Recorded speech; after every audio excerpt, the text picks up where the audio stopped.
Welcome to Rajasthan study number 1। Rajasthan study number 1 आप सभी का स्वागत है साथियों। बीएसटीसी एग्ज़ाम 2024 के लिए राजस्थान जीके के जो 50 इंपॉर्टेंट क्वेश्चन हैं वो जो 150 नंबर के आने वाले हैं, तो अपना टारगेट 150 में से 150 का साथियों। कम समय में बेहतरीन धुआंधार तैयारी अपनी चल रही है। लगभग मैंने 10 पेपर यानी 8 तो बीएसटीसी के पेपर सॉल्यूशन करवा दिए और आज हम दूसरा मॉडल पेपर है वो हम देखने वाले हैं साथियों। तो इनको रट लेना, एग्ज़ाम की दृष्टि से इंपॉर्टेंट है और वेरी इंपॉर्टेंट है। ये मॉडल पेपर नंबर 2 है, ये आपको ध्यान रखना भाई, ठीक है। तो स्टार्ट करते हैं अपनी शानदार और जानदार सेशन के लिए। तो उससे पहले आपको बता दूं, राजस्थान स्टडी नंबर 1 को आपने अभी तक सब्सक्राइब नहीं किया तो प्लीज़ सब्सक्राइब जरूर कर लेना, क्योंकि आपका एक सब्सक्राइब हमारे लिए मोटिवेशन कार्य करता है, हमें मोटिवेशन प्रदान करता है। और बढ़ते हैं हमारे सेशन की ओर। क्लास अच्छी लगे तो लाइक कीजिएगा और शेयर कीजिएगा। तो स्टार्ट करते हैं विदाउट वेस्टिंग टाइम। फिर से आप सभी का स्वागत है। पहला क्वेश्चन और बड़ा ही शानदार क्वेश्चन है भाई। निम्नलिखित में से किस क्रांतिकारी महिला का संबंध जोधपुर प्रजामंडल से है? तो साथियों, किस क्रांतिकारी का संबंध जोधपुर प्रजामंडल से है? तो यहाँ पर सावित्री देवी भाटी का संबंध है वो जोधपुर प्रजामंडल से है। और जोधपुर प्रजामंडल की स्थापना जय नारायण व्यास के द्वारा की गई थी। जय नारायण व्यास के द्वारा साथियों 1934 के अंदर है वो जयपुर प्रजामंडल की स्थापना की गई थी। ये आपको ध्यान रखना है। अगर मैं बात करूँ साथियों, श्रीमती खेतूबाई का संबंध किस प्रजामंडल से था? तो बीकानेर प्रजामंडल से है वो खेतूबाई का संबंध था, ये भी आपको ध्यान रखना। और राम दुलारी शर्मा का संबंध किस प्रजामंडल से था? तो कोटा से ध्यान रखना। तो कोटा से राम दुलारी का था, ये आपको पता होना चाहिए, ठीक है। बढ़ते हैं शानदार और जानदार सेशन की ओर। नेक्स्ट क्वेश्चन अपनी ओर। तो नेक्स्ट क्वेश्चन अपना क्या है भाई? नेक्स्ट क्वेश्चन क्या है? नेक्स्ट क्वेश्चन है 1818 की सहायक संधियों में के समय ईस्ट इंडिया कंपनी के समय बीकानेर का शासक कौन था? तो ईस्ट इंडिया कंपनी यानी कि 1857 की जो सहायक संधियों के समय ईस्ट इंडिया कंपनी के समय है वो बीकानेर का शासक कौन था? तो उस समय बीकानेर का शासक था सूरत सिंह। कौन था भाई? सूरत सिंह था, ये आपको ध्यान रखना। मान सिंह है वो 1818 के समय है वो यहाँ पर कौन सा भाई? तो ये कहाँ के शासक थे? तो याद रखना मारवाड़। और जगत सिंह सेकंड की बात करें तो ये आपको ध्यान रखना है कहाँ के थे भाई? जयपुर के शासक थे। और कल्याण सिंह भी आपको अच्छे से ध्यान रखना है कहाँ के थे भाई? बीकानेर के, ठीक है। आगे देखेगा नेक्स्ट क्वेश्चन। सॉरी, बीकानेर का तो यही है सूरत सिंह भाई, बीकानेर के। इसका राइट आंसर अपना सी हो जाएगा, ठीक है। नेक्स्ट क्वेश्चन देखिएगा। निम्नलिखित में से कौन सी सभ्यता पाषाणकालीन सभ्यता नहीं है? तो पाषाणकालीन सभ्यता कौन सी नहीं है साथियों? तो अगर बात करें तो यहाँ पर इसका राइट आंसर हो जाएगा नोह भरतपुर है वो साथियों। यहाँ पर क्या है? पाषाणकालीन सभ्यता नहीं है, ये आपको ध्यान रखना है। जबकि दर सभ्यता बागौर सभ्यता जो भीलवाड़ा के अंदर है, ये ध्यान रखना भाई, वेरी इंपॉर्टेंट, आपसे पूछा जा सकता है। बागौर सभ्यता भीलवाड़ा में कौन सी नदी के किनारे है? कोठारी नदी के किनारे है, ये आपको पता होना चाहिए। और तलवाड़ा सभ्यता, तो दर सभ्यता, बागौर सभ्यता और तिलवाड़ा सभ्यता ये सभी है वो पाषाणकालीन है। जबकि नोह जो सभ्यता है वो साथियों ये आपको जो कहाँ पर भरतपुर के अंदर नोह सभ्यता, ये इसका राइट आंसर हो जाएगा। नेक्स्ट क्वेश्चन देखिएगा। नेक्स्ट क्वेश्चन आपका दे रखा है यहाँ पर, देखें तो कौन सा है? बाड़ी का युद्ध है वो कब हुआ था? तो बाड़ी का युद्ध कब हुआ था? अगर मैं आपसे बात करूं तो 1527 में साथियों कौन सा युद्ध हुआ था? खातौली का युद्ध है वो राणा सांगा। और यहाँ पर बात करें तो साथियों मोहम्मद खिलजी जो सेकंड था उसके बीच में होता है, जो राणा सांगा जीतता है। 1526 में अगर बात करें तो साथियों पानीपत का युद्ध होता है। पानीपत का युद्ध 1526 में होता है। 1519 के अंदर है वो कौन सा युद्ध होता है भाई? बाड़ी का युद्ध। तो 1519 के अंदर बाड़ी का युद्ध जो राणा सांगा और साथियों इब्राहिम लोधी के बीच में होता है। और यहाँ पर राणा सांगा जीता। कौन जीता भाई? राणा सांगा है वो इसके अंदर जीतता है। तो ये 1919 हो जाएगा। 1919 में बाड़ी का युद्ध हुआ था, ध्यान रखना, धौलपुर के अंदर। और 1527 में कौन सा युद्ध हुआ था? खानवा का युद्ध। तो खानवा का युद्ध कब हुआ था भाई? 1527 में राणा सांगा और बाबर के बीच में, जिसमें बाबर है वो विजय होता है। तो ये 1527 खानवा का युद्ध, 1519 बाड़ी का युद्ध और 1526 पानीपत का युद्ध और 1527 खातौली का युद्ध, ये आपको ध्यान रखना है जो एग्जाम में आपके सीधे पूछे जाएंगे। नेक्स्ट क्वेश्चन अपना क्या है? जेत्ता व कुंपा किस शासक के सेनापति थे? तो जेत्ता व कुंपा की मैं बात करूँ साथियों तो राव मालदेव राठौड़ के साथियों की क्या थे? सेनापति थे। आपको पता है गिरी सुमेल का युद्ध होता है, जिसमें यहाँ पर शेरशाह सूरी और मालदेव के बीच में जो कब है? 1544 के अंदर, जिसमें साथियों जेत्ता और कुंपा की वीरता को देख रहे हैं। वो यहाँ पर शेरशाह सूरी ने कहा था कि मैं एक मुट्ठी बाजरे के लिए हिंदुस्तान की बादशाह था वो खो देता। तो ये ध्यान रखना। और रतन सिंह के सेनापति कौन थे? तो आपको ध्यान रखना, रतन सिंह के सेनापति थे गोरा और बादल है वो किसके थे? तो गोरा बादल है वो रतन सिंह के थे। मालदेव के साथियों जेता कुंपा थे। उदय सिंह के कौन थे? तो उदय सिंह के भी कौन थे भाई? तो ध्यान रखना जयमल व फत्ता है वो साथियों कौन थे। जयमल फत्ता वो उदय सिंह के सेनापति थे, यानी कि सेनापति थे। और परमर्दी देव चंदेल के साथ जो सेनापति थे वो कौन थे, तो आल्हा उद्दल। कौन थे भाई, आल्हा और उद्दल है वो साथियों इनके सेनापति थे। तो ये आपको ध्यान रखना। तो इसका राइट आंसर है वो क्या हो जाएगा, ऑप्शन नंबर ए हो जाएगा। आगे देखिएगा नेक्स्ट क्वेश्चन अपना। नेक्स्ट क्वेश्चन क्या कह रहा है, क्या कहता है देखिएगा।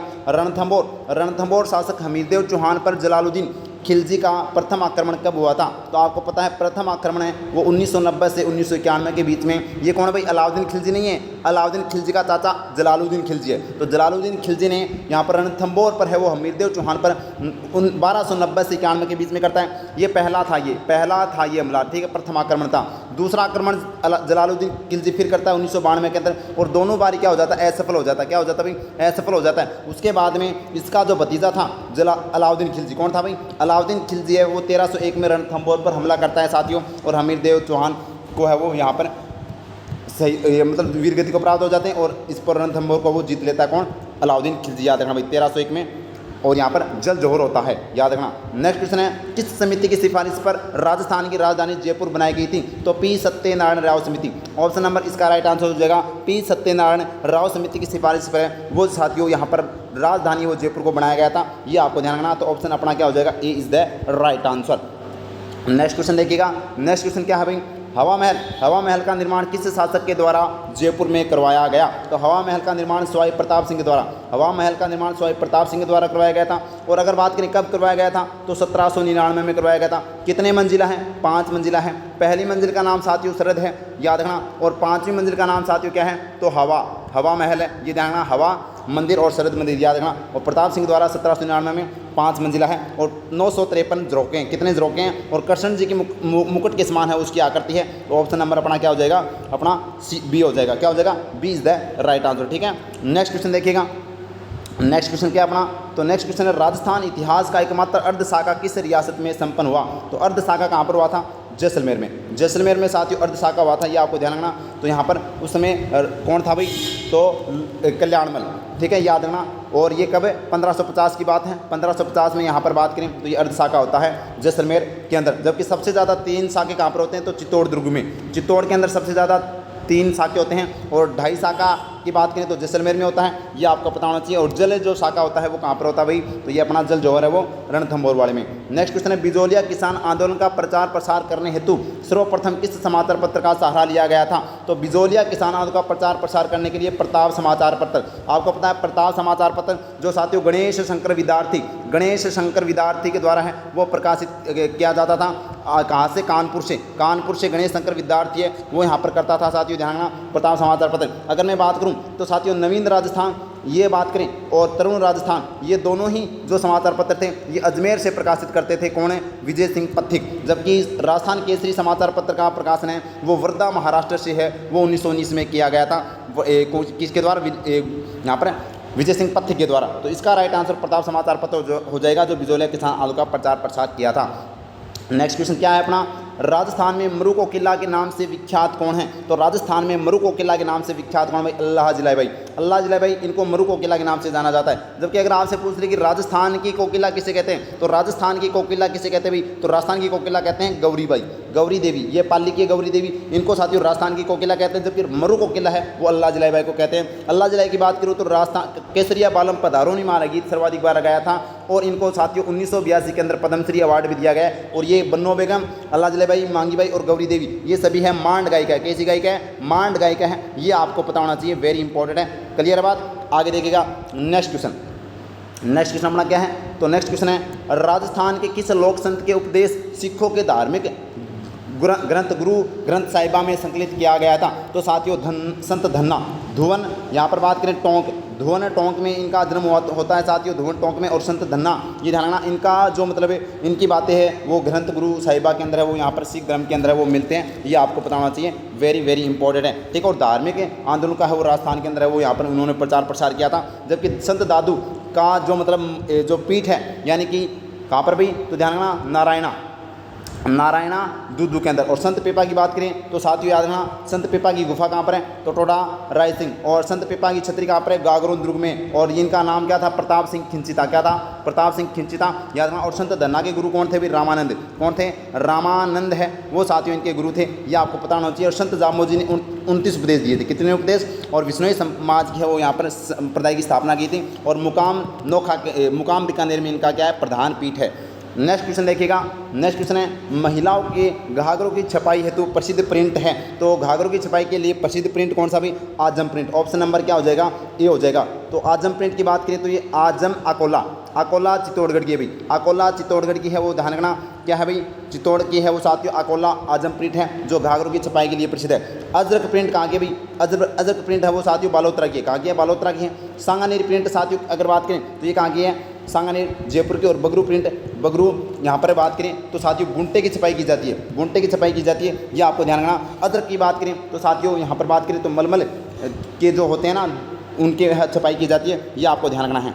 ठीक है, नेक्स्ट क्वेश्चन देखिएगा, चील पक्षी किस लोक देवी का प्रतीक चिन्ह माना जाता है। तो चील पक्षी है वो साथियों किसका प्रतीक माना जाता है, करनी माता। करनी माता का जो पक्षी जो प्रतीक चिन्ह है वो चील माना जाता है। करनी माता का जो मंदिर है वो कहाँ पर भाई, देशनोक में है। कहाँ पर है, देशनोक में। इसके अलावा चूहों की देवी बूढ़ी डोकरी और जोग माया के नाम से जानी जाती है साथियों। चारण समाज की कुल देवी है और बीकानेर के राठौड़ों की इष्ट देवी है, ये आपको ध्यान रखना है करनी माता के बारे में। और अगर यहाँ पर मैं बात करूँ जीण माता तो इनका मंदिर कहाँ पर है, रेवासा सिक्कर। ये आपसे पूछा जा सकता है भाई, मधुमक्खियों की देवी यहाँ पर कौन है भाई, रेवासा सिक्कर यान की जीण माता है जो शेखावाटी के चौहानों की भी साथियों कुल देवी है, ये आपको ध्यान रखना है। आई माता तो कहाँ पर भाई, बिलाड़ा जोधपुर के अंदर। और स्वांगिया माता कहाँ पर भाई, अपने जैसलमेर के अंदर। ठीक है, नेक्स्ट क्वेश्चन देखिएगा, उपयुक्त में से कौन सा नृत्य कथोड़ी जनजाति का है। तो कौन सा नृत्य कथोड़ी जनजाति का साथियों, तो होली। और यहाँ पर बात करें मावलिया तो ए और साथियों बी, ए और बी। तो यहाँ पर ए और बी इसका राइट आंसर हो जाएगा। तो कथोड़ी, अरे कोई हथौड़ी मारे तो माँ याद आती है ना, तो मावलिया याद रखना, वेरी इंपॉर्टेंट है।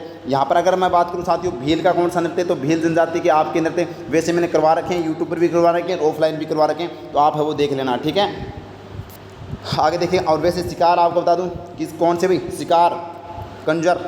ठीक है, नेक्स्ट क्वेश्चन देखिएगा, श्रीनाथ जी मंदिर का निर्माता कौन है। तो निर्माता है भाई राज सिंह। राज सिंह के द्वारा श्रीनाथ जी मंदिर का निर्माण करवाया गया था। और श्रीनाथ जी का मंदिर कहाँ पर भी, नाथ द्वारा, नाथ द्वारा के अंदर है वो, यहाँ पर श्रीनाथ जी का मंदिर है, ये आपको ध्यान रखना। तो राज सिंह के द्वारा इसका निर्माण है वो करवाया गया था, वेरी वेरी इंपॉर्टेंट है। ठीक है, और नाथ द्वारा पिछवाई कला के लिए जाना जाता है। नेक्स्ट क्वेश्चन है, राजस्थान का अंडमान व रेगिस्तान का गुलाब किस दुर्ग को कहा जाता है। तो राजस्थान का अंडमान और रेगिस्तान का गुलाब किसे कहा जाता है, कौन किसे भी, सोनारगढ़। सोनारगढ़ जैसलमेर, यानी कि जैसलमेर को है वो साथियों अंडमान रेगिस्तान का गुलाब इसी दुर्ग को कहा जाता है। पीला शहर गुलाबी या पीला शहर और गलियों का शहर है वो कहा जाता है, ये आपको ध्यान रखना है, वेरी इंपॉर्टेंट है। मेहरानगढ़ कहाँ पर है, जोधपुर में। सिवाना दुर्ग कहाँ पर है, बालोतरा में। अब बालोतरा में आ गया अभी, बाड़मेर में नहीं, ठीक है, बालोतरा के अंदर है। और जूनागढ़ कहाँ पर है, बीकानेर में। कहाँ पर भी जूनागढ़ है वो बीकानेर के अंदर है, ये आपको ध्यान रखना है। जो आपसे पूछा जाएगा सोनारगढ़ कहाँ पर, जिसको सवर्ण नगरी के नाम से भी जाना जाता है, तो सवर्ण दुर्ग, ये ध्यान रखना, सोनारगढ़ अपना हो जाएगा। नेक्स्ट क्वेश्चन है, लूटपाट के देवता के रूप में विख्यात हैं। तो लूटपाट के रूप में जवाहर जी और डूंगर जी, जवाहर जी डूंगर जी जो साथियों सिक्कर शेखावाटी के थे, ये शेखावाटी के थे, ध्यान रखना। और उन्होंने नसीराबाद छावनी को लूटा था, नसीराबाद छावनी को लूटा था। वैसे ये गरीबों को साथियों, अमीरों को लूटकर गरीबों में है वो ये धन बांटते थे। तो जवाहर जी डूंगर जी है वो साथियों लूटपाट के देवता के नाम से जाने जाते हैं। ठीक है, इल्लोजी की बात करें तो छेड़छाड़ के देवता, छेड़छाड़ के देवता है वो किसे कहा जाता है। और यहाँ पर होलिका के होने वाले पति थे इल्लोजी। जुझार जी भी आपको ध्यान रखना है। और कल्ला जी यानी कि मृग रोग के देवता कौन है, जुझार जी। और कल्ला जी की बात करें तो 4 हाथों वाले देवता, 4 हाथों वाले देवता साथियों। और यहाँ पर बात करें शेषनाग का अवतार है उनको कहा जाता है। और इनका मंदिर कहाँ पर है, तो ये अभी आपको पता होना चाहिए। इनकी छतरी मंदिर अपना कहाँ पर है, चित्तौड़गढ़ के अंदर है। ठीक है, नेक्स्ट है, तिल चौथ कब मनाई जाती है। तो तिल चौथ कब मनाई जाती है, तो ध्यान रखना माघ कृष्ण चतुर्थी, माघ कृष्ण चतुर्थी को है वो साथियों यहाँ पर तिल चौथ है मनाई जाती है। नेक्स्ट क्वेश्चन देखिएगा, बड़ा ही शानदार और जानदार, राजस्थान का राज्य लोकवाद्य यंत्र है। तो लोकवाद्य यंत्र कौन सा भी, राजस्थान का लोकवाद्य यंत्र कौन सा है, तो अड़गोजा। अड़गोजा याद रखना, अड़गोजा पहली बात तो कैसा वाद्य यंत्र है, सुशीर वाद्य यंत्र। सुशीर यानी कि फूंक मार कर बजाया जाता भी, फूंक मार कर बजाया जाने वाला। और राजस्थान का राज्य लोक वाद्य यंत्र अड़गोजा। अड़गोजा के प्रसिद्ध कलाकार रामनाथ चौधरी है, जिनको जो साथियों 5 मिनट से ज़्यादा है वो नाक से बजाकर अभी हाल में लंदन बुक ऑफ रिकॉर्ड में इनका है वो नाम दर्ज किया गया है, ये ध्यान रखना भाई, वेरी इंपॉर्टेंट है। नेक्स्ट क्वेश्चन अगर मैं बात करूं निम्नलिखित में से कौन सी परियोजना सोम नदी से संबंधित है। तो कौन सी परियोजना सोम नदी से संबंधित है। तो गुरुजी ये कौन सी है सोम नदी से। तो सोम कमला अम्बा परियोजना डूंगरपुर में, भाई कहाँ पर है, डूंगरपुर के अंदर है यह परियोजना है साथियों। वेरी वेरी इंपॉर्टेंट, याद रखना। अन्नास परियोजना अन्नास नदी पर है, अन्नास परियोजना है साथियों। बिसलपुर बांध परियोजना है वो बिसलपुर नदी पर है, बिसल यानी कि बनास नदी पर। कौन सी नदी पर भाई, ये बनास नदी पर, याद रखना। और यहाँ पर बात करें तो ये साथियों कौन सी नदी पर, सोम नदी पर, सोम कमलांबा परियोजना है, ये भी आपको ध्यान रखना। और भिखाबाई सांगवाड़ परियोजना, याद रखना, भिखाबाई सांगवाड़ परियोजना माही नदी पर है, माही नदी पर। और माही की सहायक नदी कौन है, सोम है, और सोम पर है वो सोम कमलांबा परियोजना। और भिखाबाई सांगवाड़ परियोजना माही नदी पर है। माही नदी साथियों राजस्थान की यानी कि दक्षिण की गंगा और आदिवासियों की गंगा कहा जाता है। कर्क रेखा को साथियों 2 बार काटती है, ये भी आपको पता होना चाहिए। ठीक है, तो क्लियर हो गया ना। भिखाबाई सांगवाड़ परियोजना माही नदी पर है, अन्नास परियोजना अन्नास नदी पर, सोम कमलांबा परियोजना है वो सोम नदी पर है, और बिसलपुर बांध जो है वो साथियों कौन सी नदी पर, बनास नदी पर है। नेक्स्ट क्वेश्चन है, रुंडित नदी बंगाल की खाड़ी नदी तंत्र की किस नदी का अन्य नाम है। तो रुंडित नदी किसे कहते हैं भाई, बाणगंगा को। रुंडित नदी या फिर साथियों बाणगंगा को अर्जुन की गंगा, अर्जुन की गंगा किसे कहते हैं, तो अर्जुन की गंगा या फिर रुंडित नदी बाणगंगा को कहते हैं, जो साथियों कहाँ पर, बंगाल की खाड़ी के अंदर है, वो अपवा तंत्र का भाग है। अगर चंबल की बात करें तो चंबल राजस्थान की सबसे लंबी नदी है, राजस्थान से बहने वाली। ठीक है, ये आपको ध्यान रखना है। और ये भी कौन सी भी बंगाल की खाड़ी के अंदर गिरती है। इसके अलावा आपको ध्यान रखना है, और बनास जो है वो साथियों अपनी, बनास क्या है, ये साथियों अपनी राजस्थान की सबसे लंबी नदी है, ये जानना पूर्ण रूप से बहने वाली। ठीक है, आगे देखिएगा। नेक्स्ट क्वेश्चन अपना क्या है, राजस्थान में कृषि मशीनरी बनाने का कारखाना कहाँ पर है। तो कृषि मशीनरी बनाने का कारखाना भाई नागौर में। कहाँ पर भाई, नागौर के अंदर कृषि मशीनरी बनाई जाती है, ये आपको ध्यान रखना है। रेडियो कहाँ पर बनाए जाते हैं साथियों, सॉरी वो जो मीटर, बिजली वाले मीटर हैं वो यहाँ पर पाली के अंदर बनाए जाते हैं, ये आपको ध्यान रखना, वेरी वेरी इंपॉर्टेंट है। और यहाँ पर ऊन के जो कार्य है वो यहाँ पर बीकानेर में किए जाते हैं, ये भी आपको पता होना चाहिए। नागौर इसका, और नागौर में साथियों औजार बनाए जाते हैं, ये भी आपको पता होना चाहिए। तलवार सिरोही में बनाई जाती है, ये भी आपको पता होनी चाहिए। नेक्स्ट क्वेश्चन है, संगमरमर मूर्ति उद्योग कहाँ स्थित है। तो संगमरमर की मूर्ति उद्योग कहाँ पर स्थित है भाई, तो ये अगर बात करें तो जयपुर में, जयपुर में संगमरमर मूर्तियों का उद्योग है वो किया जाता है, ये वेरी वेरी इंपॉर्टेंट है। ठीक है, क्लियर है बात। और जबकि यहाँ पर बात करें तो साथियों यहाँ पर राजसमंद के अंदर कौन सा प्रसिद्ध भाई, जो राजसमंद के अंदर कांकरोली राजसमंद में साथियों टायर ट्यूब का सबसे बड़ा कारखाना कहाँ पर है, तो ये कांकरोली राजसमंद के अंदर है। नेक्स्ट क्वेश्चन देखिएगा, सौर ऊर्जा नीति लागू करने वाला देश का पहला राज्य कौन सा है। तो राजस्थान है वो साथियों सौर ऊर्जा नीति लागू करने वाला देश का पहला राज्य है, याद रखना। और सौर ऊर्जा उत्पादन में राजस्थान पहले स्थान पर है, पवन ऊर्जा उत्पादन में राजस्थान पहले स्थान पर है, बाजरा उत्पादन में भी राजस्थान पहले स्थान पर है, ग्वार उत्पादन में भी राजस्थान पहले नंबर पर है, ये आपको पता होना चाहिए। ठीक है, तो यहाँ पर ऑप्शन नंबर क्या हो जाएगा, बी हो जाएगा। नेक्स्ट क्वेश्चन अपना क्या है, राज्य का प्रथम सुपर थर्मल पावर प्लांट कहाँ पर स्थित है। तो ये साथियों Suratgarh super thermal power plant है, जो साथियों गंगानगर के अंदर कहाँ पर है, गंगानगर के अंदर है। ये राजस्थान का Suratgarh super thermal power plant जो क्या है, राजस्थान का प्रथम सुपर थर्मल पावर प्लांट है। Kota super power plant Kota में, छाबड़ा 12 के अंदर है, ये आपको पता होना चाहिए। ठीक है, नेक्स्ट क्वेश्चन है, होबा क्या है। तो होबा साथियों तिलहन फसल है, क्या है कि यह एक तिलहन फसल है जो आपको पता होना चाहिए। ठीक है, तिलहन फसल कौन सी है, होबा। इसके अलावा तिलहन फसल अपने राजस्थान में जैसे तिल है, इसके अलावा साथियों अपनी क्या है, अरसी वगैरह या फिर हम कह सकते हैं। और खाद्यान्न फसल राजस्थान की कौन सी है, बाजरा वगैरह, गेहूँ, ये सभी खाद्यान्न फसल आ जाती है। और रेशेदार फसल कपास वगैरह आ जाती है। और दलहन फसल जैसे अपने मूंग मोठ है, चना वगैरह, ये दलहनी फसल आ जाती है। नेक्स्ट क्वेश्चन है, हरियाली तीज मनाई जाती है। तो हरियाली तीज कब मनाई जाती है भाई, अरे हरियाली तीज है वो सावन में, श्रावण शुक्ल तृतीया को हरियाली तीज मनाई जाती है। और साथियों यह जयपुर की प्रसिद्ध, कहाँ की प्रसिद्ध है, जयपुर की प्रसिद्ध है। इसके अलावा एक भाद्रपद कृष्ण तृतीया को कौन सी तीज मनाई जाती है, तो साथियों इसको बोलते हैं सातुड़ी तीज या फिर बड़ी तीज, सातुड़ी या बड़ी तीज या बुढ़ी तीज बोलते हैं, जो बूंदी की प्रसिद्ध, कहाँ की प्रसिद्ध है, बूंदी की प्रसिद्ध है। तो ये भी आपको ध्यान रखना है, तो इसका श्रावण शुक्ल तृतीया आ जाएगा। नेक्स्ट क्वेश्चन अपना क्या है, राज्य में नस्ल आधारित प्रथम पशुगणना कब की गई। तो राज्य में नस्ल आधारित पशुगणना है वो कब की गई थी, तो ये आपको पता होना चाहिए 2007 में राजस्थान में नस्ल आधारित पशुगणना की गई थी, जो राज्य की 18वीं पशुगणना थी। कौन सी थी, 18वीं पशुगणना थी, ये आपको पता होना चाहिए। और राजस्थान है वो पशु के अंदर बात करें तो भाई कौन से नंबर पर आता है, कमेंट बॉक्स में बताना कि राजस्थान वो पूरे देश में पशु के अंदर मामले में कौन से नंबर पर आता है। नेक्स्ट क्वेश्चन है, निम्न में से किसका संबंध हाड़ौती पठार से नहीं है। तो साथियों कोटा हाड़ौती का भाग है, बूंदी भी है, झालावाड़ भी है, लेकिन भीलवाड़ा नहीं है भाई, भीलवाड़ा हाड़ौती का नहीं है, ये मेवाड़ का भाग आ जाता है। तो कोटा, बूंदी और एक जो नया जिला बच गया वो कौन सा, बारा। तो बारा, कोटा, बूंदी, झालावाड़, ये 4 जिले हाड़ौती के अंदर आते हैं, ये आपको पता होना चाहिए। जबकि ये भीलवाड़ा मेवाड़ में आता है, ये आपको पता होना चाहिए। वागड़ में डूंगरपुर बांसवाड़ा आता है। इसके अलावा शेखावाटी में ये 4 जिले आते हैं। चूरू, झुंझुनू, सीकर, नीम का थाना, ये आपको पता होना चाहिए। नेक्स्ट क्वेश्चन है, राजस्थान में घुड़दा त्यौहार कब मनाया जाता है? तो पहली बात तो कहाँ पर मनाया जाता है घुड़दा त्यौहार? तो ये जोधपुर में। कहाँ पर है? जोधपुर में मनाया जाता है। घुड़दा त्यौहार कब मनाया जाता है? तो चैत्रकृष्ण अष्टमी, चैत्रकृष्ण अष्टमी को साथियों। और घुड़दा नृत्य भी कहाँ का भाई? तो ये भी जोधपुर के अंदर है। और घुड़दा त्यौहार ये आपको पता होना चाहिए, चैत्रकृष्ण अष्टमी को है वो मनाया जाता है। नेक्स्ट क्वेश्चन की ओर बढ़ते हैं। नेक्स्ट क्वेश्चन क्या है? निष्ठा विद्युत मित्र योजना किससे संबंधित है? तो ये साथियों महिला सशक्तिकरण से संबंधित है, वो निष्ठा विद्युत मित्र योजना का संबंध आता है। नेक्स्ट क्वेश्चन अपना क्या है? राजस्थान राज्य सहकारी बैंक की स्थापना कब की गई थी? तो राजस्थान राज्य सहकारी बैंक की स्थापना कब की गई थी? तो ये आपको पता होना चाहिए 14 अक्टूबर 1953। 14 अक्टूबर 1953 को राजस्थान राज्य सहकारी बैंक की स्थापना की गई थी। और इसके अंदर जो वित्त का फंड दिया जाता है, वित्त है वो आरबीआई के द्वारा, और साथियों अगर बात करें तो आरबीआई के द्वारा है वो यहाँ पर वित्त फंड और नाबार्ड के द्वारा दिया जाता है। तो ये आपको पता होना चाहिए। तो यहाँ पर राजस्थान राज्य सहकारी बैंक है वो 14 अक्टूबर 1953 के अंदर। नेक्स्ट क्वेश्चन अपना क्या है? नेक्स्ट क्वेश्चन आ जाता है, भीलों को वन उपज का समुचित लाभ दिलवाने हेतु राज्य संघ की स्थापना कब की गई थी? तो राज्य संघ की स्थापना कब की गई थी? वर्ष 1976 में। वर्ष 1976 में है वो यहाँ पर भीलों को वन उपज का समुचित लाभ दिलवाने के लिए राज्य संघ की स्थापना वर्ष 1976 में की गई थी। आगे देखिएगा नेक्स्ट क्वेश्चन अपना क्या है?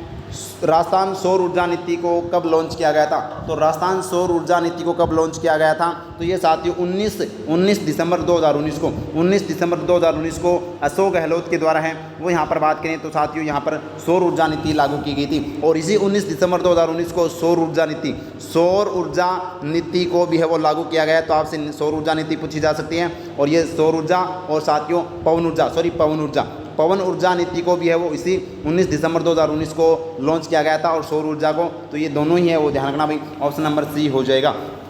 नेक्स्ट क्वेश्चन देखिएगा, उदय योजना किससे संबंधित है? तो उदय योजना किससे संबंधित है? तो ये अगर बात करें तो ये साथियों किससे संबंधित है? तो ये अपने विद्युत कंपनियों से संबंधित कौन सी योजना है? उदय योजना का संबंध है वो विद्युत कंपनियों से आता है। नेक्स्ट क्वेश्चन देखिएगा।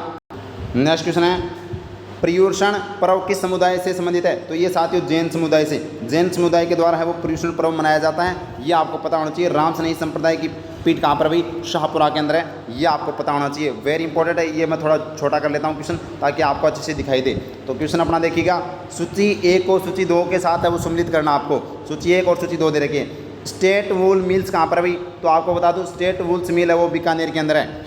वेस्टेड स्पिनिंग मिल्स कहाँ पर है? तो ये साथियों चूरू में है। और राजस्थान टेक्सटाइल मिल्स कहाँ पर है? तो ये साथियों टेक्सटाइल मिल्स है वो झालावाड़ में है। और आदित्य कॉटन मिल्स कहाँ पर है? तो ये अजमेर में है। तो यहाँ पर मैं दिखा देता हूँ ABCD। तो अगर बात करूँ तो ए के अंदर तो 4 आएगा भाई, तो स्टेट वूल्स मिल यानी बीकानेर में है।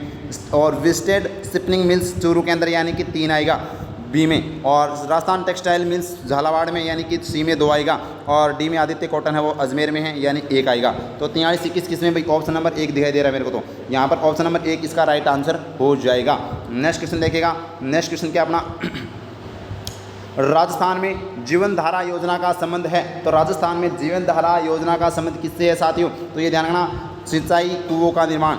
ध्यान रखना, इसका राइट आंसर क्या हो जाएगा? सिंचाई कुओं का निर्माण से संबंधित है। तो जीवन धारा योजना का संबंध है वो सिंचाई कुआं निर्माण का संबंध है भाई। तो ऑप्शन सिंचाई के लिए कुओं का निर्माण का संबंध है वो यहाँ पर जीवन धारा से संबंधित है। याद रखना भाई, वेरी वेरी इंपॉर्टेंट है। नेक्स्ट क्वेश्चन अपना क्या है? राज्य के ग्रामीण क्षेत्रों में किस प्रकार की बेरोजगारी अधिक देखने को मिलती है? तो मौसमी बेरोजगारी है वो साथियों देखने को मिलती है। क्योंकि जैसे मान लो गाँव के अंदर है वो जैसे कृषि होती है, तो कृषि के लिए 3-4 महीने हैं वो खेती करते हैं और फिर 6 महीने खेती होती नहीं है। तो यानी कि वो उस तरह से जो मौसम के अकॉर्डिंग है वो काम करते हैं। तो ये मौसमी बीमारी जो बेरोजगारी वो गाँवों में देखने को मिलती है। नेक्स्ट क्वेश्चन है, पंचायत समिति का पदेन सदस्य नहीं होता है? तो पदेन सदस्य वो पंचायत समिति का नहीं होता है साथियों, ध्यान रखना। तो क्या कौन नहीं होता है? तो ऑप्शन नंबर प्रधान सी इसका अपना राइट आंसर हो जाएगा। प्रधान है वो साथियों क्या है? पदेन सदस्य नहीं होता है, ये आपको पता होना चाहिए। तो इसका राइट आंसर सी हो जाएगा। नेक्स्ट क्वेश्चन क्या है?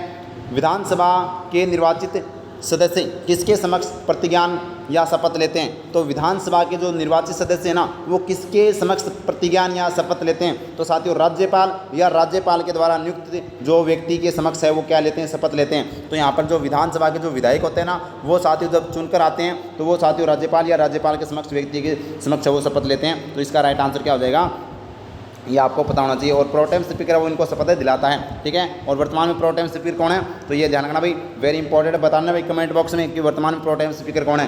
राजस्थान में कुल कितने सांसद या संसद हेतु निर्वाचित होते हैं? तो राजस्थान में कुल कितने सांसद जो संसद हेतु निर्वाचित होते हैं? तो अगर मैं बात करूँ इसका क्या हो जाएगा, तो यहाँ पर 35। राजस्थान के अगर मैं संसद की बात करूँ, तो अगर मैं संसद की बात करूँ तो साथियों एक तो लोकसभा है और एक राज्यसभा। राज्यसभा में राजस्थान से 10 सांसद जाते हैं और लोकसभा में अपने 25 सांसद जाते हैं। टोटल मिलाकर देखें तो इनकी संख्या होती है 35। तो 35 इसका राइट आंसर हो जाएगा। अगर आपसे ऐसे पूछे लोकसभा में राजस्थान से कितने जाते हैं, तो 25। राज्यसभा से कितने जाते हैं? 10। और जबकि कुल संसद की बात करें तो कुल जो संसद में सांसद है वो 35 जाते हैं। तो ये अभी आपको पता होना चाहिए, वेरी इंपॉर्टेंट है। और विधानमंडल के अंदर न्यूनतम विधायकों की संख्या 12 हो सकती है। मंत्रियों की संख्या कितनी? मंत्रियों की संख्या, मंत्रियों की संख्या। और 17वीं लोकसभा 2019 के चुनाव में राजस्थान से निर्वाचित होने वाली महिलाओं की में सम्मिलित नहीं है। तो यानी कि आपको मैं बता दूं 17वीं लोकसभा से वो राजस्थान से 3 महिलाओं ने चुनाव जीते थे। और इस बार भी है वो 18वीं लोकसभा के अंदर भी राजस्थान से 3 महिलाओं ने चुनाव जीते हैं। तो अगर मैं बात करूं तो यहाँ पर रंजिता कोहली, दिया कुमारी और जसकौर मीणा, ये साथियों 2019 के अंदर जो 17वीं लोकसभा के अंदर जीत कर गई थी। इसका सविता मीणा है वो नहीं है साथियों। और इसमें क्या पूछा, कौन सी महिला सम्मिलित नहीं है? तो सविता मीणा सम्मिलित नहीं है। अब आपसे पूछा जा सकता है कि 18वीं जो लोकसभा चुनाव है इसके अंदर कौन जीती है? तो इसके अंदर 3 महिला है वो गई है जीत कर। और अगर 3 महिला कौन है तो आपको पता होना चाहिए, मंजू शर्मा है साथियों। इसके अलावा अगर बात करें महिमा सिंह हैं। और इसके अलावा साथियों महिमा के अलावा संजना, याद रखना भाई, संजना जाटव। तो संजना जाटव ये साथियों 3 महिला आपको याद है रखनी है, ठीक है। नेक्स्ट क्वेश्चन है, महाधिवक्ता के वेतन भत्तों का निर्धारण किया गया तो किसके द्वारा किया जाता? भाई महाधिवक्ता आपको पता है राजस्थान का सबसे बड़ा वकील होता है। तो महाधिवक्ता के वेतन भत्तों का निर्धारण किया गया था? तो आपको पता है राज्यपाल के द्वारा निर्धारण किया जाता है। आपसे पूछा जाए कि महाधिवक्ता का उल्लेख है वो संविधान के किस अनुच्छेद में? तो महाधिवक्ता का उल्लेख तो अनुच्छेद 165 में है, लेकिन इसके वेतन का निर्धारण है वो राज्यपाल के द्वारा किया जाता है। किसके द्वारा? राज्यपाल के द्वारा। तो ऑप्शन नंबर सी इसका राइट आंसर हो जाएगा साथियों। अब आपसे पूछे कि वर्तमान में महाधिवक्ता कौन है? तो बता भाई कौन है? राजेंद्र प्रसाद है। राजेंद्र प्रसाद है वो वर्तमान में कौन है? राजस्थान के महाधिवक्ता हैं। ये आपको पता होना चाहिए। नेक्स्ट क्वेश्चन क्या भाई? नेक्स्ट क्वेश्चन क्या है, राजस्थान के लोकायुक्त जिनका कार्यकाल सर्वाधिक रहा है। तो राजस्थान के ऐसे कौन से लोकायुक्त हैं जिनका कार्यकाल सबसे अधिक रहा है? तो एस कोठारी, ये राजस्थान के पहले लोकायुक्त थे। तो ये राजस्थान के पहले लोकायुक्त थे जो एस कोठारी, इनका कार्यकाल सबसे लंबा रहा है। और वर्तमान में राजस्थान का लोकायुक्त कौन है? प्रताप कृष्ण लोहरा। कौन है भाई? प्रताप कृष्ण लोहरा है वो वर्तमान में राजस्थान के क्या हैं? लोकायुक्त हैं। और पहले कौन थे? एस कोठारी, जिनका कार्यकाल सबसे लंबा था। नेक्स्ट देखिएगा भाई, नेक्स्ट क्वेश्चन क्या है? नेक्स्ट क्वेश्चन अपना, निम्नलिखित कथनों में से असत्य कथन का चयन करना अपने को। तो राज्यपाल राज्य विधानमंडल का अंग होता है, बिल्कुल। राज्य विधानमंडल के अंदर अगर बात करें तो राज्यपाल, मुख्यमंत्री, मंत्रिपरिषद और महाधिवक्ता होता है, बिल्कुल यहाँ पर अंग होता है भाई। राज्य विधान परिषद उच्च सदन होता है, बिल्कुल। इसको स्थायी सदन या उच्च सदन कहा जाता है। जबकि निम्न सदन क्या होता है? विधान सभा होती है। नेक्स्ट है, मुख्यमंत्री विधानमंडल के किसी भी सदन का सदस्य हो सकता है। तो मुख्यमंत्री बिल्कुल विधानमंडल के किसी भी सदन का सदस्य हो सकता है। अगर विधान परिषद किसी राज्य के अंदर है तो वो विधान परिषद का भी हो सकता है और विधानसभा का भी सदस्य हो सकता है। वो क्या बन सकता है? मुख्यमंत्री बन सकता है, बिल्कुल सही बात है। नेक्स्ट है, स्थानीय संस्थाओं द्वारा विधान परिषद में 1/4 सदस्यों का निर्वाचन करते हैं। ये गलत बात है भाई, ये 1/4 सदस्य नहीं 1/3 सदस्य होगा। 1/3 सदस्य वो स्थानीय संस्थाओं के द्वारा विधान परिषद में है वो यहाँ पर निर्वाचित किए जाते हैं। और 1/6 सदस्य वो यहाँ पर राज्यपाल के द्वारा मनोनीत किए जाते हैं, ठीक है। आगे देखिएगा, राज्य सूचना आयुक्त की नियुक्ति के संदर्भ में बनाई गई समिति सम्मिलित नहीं सदस्य नहीं है। तो बताओ भाई, राज्य सूचना आयुक्त के द्वारा अगर कोई भी समिति बनाई जाती है तो उसके अंदर कौन सा सदस्य सम्मिलित नहीं किया जाता? तो आपको जानना, प्रदेश का मुख्यमंत्री इसमें सम्मिलित होता है, प्रदेश का राज्यपाल नहीं होता है, विपक्ष का नेता होता है और कैबिनेट मंत्री। तो आपको जानना, अगर राज्य सूचना आयुक्त के लिए जो नियुक्ति के लिए राज्य सूचना आयुक्त की नियुक्ति के लिए जो समिति बनाई जाती है उसमें मुख्यमंत्री और विपक्ष का नेता और कैबिनेट मंत्री होता है, राज्यपाल इसमें शामिल नहीं होता है साथियों, याद रखना भाई, वेरी इंपॉर्टेंट है। नेक्स्ट क्वेश्चन देखिएगा। और वर्तमान में अगर यहाँ से इस क्वेश्चन से संबंधित आपसे मैं पूछूं तो वर्तमान में सूचना आयुक्त कौन है भाई, तो ये कौन है, डीबी गुप्ता, देवेंद्र भूषण गुप्ता वर्तमान में कौन है, सूचना आयुक्त राजस्थान के, ये आपको पता होना चाहिए। और पहले सूचना आयुक्त कौन थे भाई, तो एमडी कोरानी, कौन थे भाई, एमडी कोरानी है वो साथियों राजस्थान के पहले क्या थे, सूचना आयुक्त थे।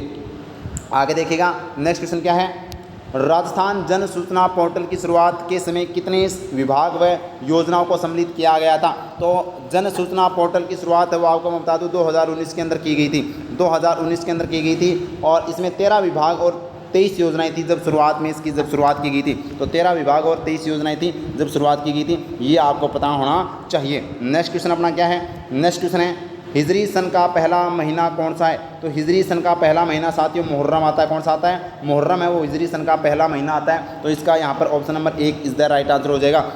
ये था साथियों आपके 51 से लेकर अपने 100 क्वेश्चन, लगातार 50 क्वेश्चन हमने अच्छे से वो कवर कर लिए हैं मात्र 30 मिनट के अंदर। तो बताओ भाई सेशन कैसा रहा, कमेंट बॉक्स में जरूर बताना, और क्लास अच्छी लगी तो लाइक कीजिएगा, शेयर कीजिएगा, और राजस्थान स्टडी नंबर 1 को सब्सक्राइब करना न भूलिए साथियों। मिलते हैं कल 9 बजे आपकी शानदार 50 क्वेश्चनों के साथ, जो आपके एग्जाम के लिए रामबाण क्लास है वो रहेगी साथियों। और ये मैंने 8 पेपर BSTC के सॉल्यूशन करवा रखे हैं, वो भी देखना न भूलें। Thank you. और सुबह अपनी 6 बजे करंट अफेयर क्लास आएगी, उसको भी देखना न भूलना भाई। क्लास अच्छी लगे तो लाइक शेयर सब्सक्राइब जरूर करें। Thank you. जय हिंद, जय भारत माता की।